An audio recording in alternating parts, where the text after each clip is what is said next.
എടാ സ്മൈലേ, നാളെ ഇപ്പൊ പുതുവർഷാണ്. നമുക്ക് കഴിഞ്ഞ പ്രാവശ്യത്തിലാരെ ഒന്ന് സാറാക്കണ്ടേ? നമുക്ക് പടക്കം പൊട്ടിച്ച് ആഘോഷിക്കണം. പടക്കം പൊട്ടിച്ചാലേ ഒറ്റൊന്നും ഉറങ്ങരുത്. എല്ലാരും അറിയണം. 12 മണിയാകുമ്പത്തിന് ജനങ്ങൾ മൊത്തം അറിയണം. പോരാത്തിന് നമുക്ക് ചെണ്ട മുട്ടുകാരെ കൊടുത്തിട്ട് ആഘോഷി തിമിർക്കണം. ഇതുവരെ ഇങ്ങനെ ഒരു ന്യൂ ഇയർ ആഘോഷിക്കാത്ത ഒരു ആഘോഷാക്കണം ഈ ന്യൂ ഇയർ നമുക്ക്. മക്കളെ ചെറുക്കന്മാരെ പ്ലാനിങ് കണ്ടോ ഈ മക്കളെ വല്ലാതെ തരിപ്പിച്ചണോ? മക്കളെ ഓരോ ന്യൂ ഇയർ നിങ്ങൾ ആഘോഷിക്കുമ്പോഴേ നമ്മൾ ആയുസിന്റെ എണ്ണാണ് കമ്മിയാണ്. അത് നിങ്ങൾ മനസ്സിലാക്കണം കേട്ടോ.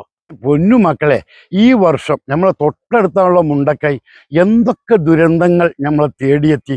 ഇനിയിപ്പോൾ അടുത്ത വർഷമെങ്കിലും ഇത്തരം ദുരന്തങ്ങൾ വരാതിരിക്കാൻ വേണ്ടി നിങ്ങൾ പടച്ച റബ്ബിനോട് പ്രാർത്ഥിക്കുക. ജീവിതത്തിൽ ആർക്കെങ്കിലും നല്ല കാര്യം എന്തെങ്കിലും ചെയ്യാൻ പറ്റുമോ അത് നിങ്ങൾ പ്ലാൻ ചെയ്യും.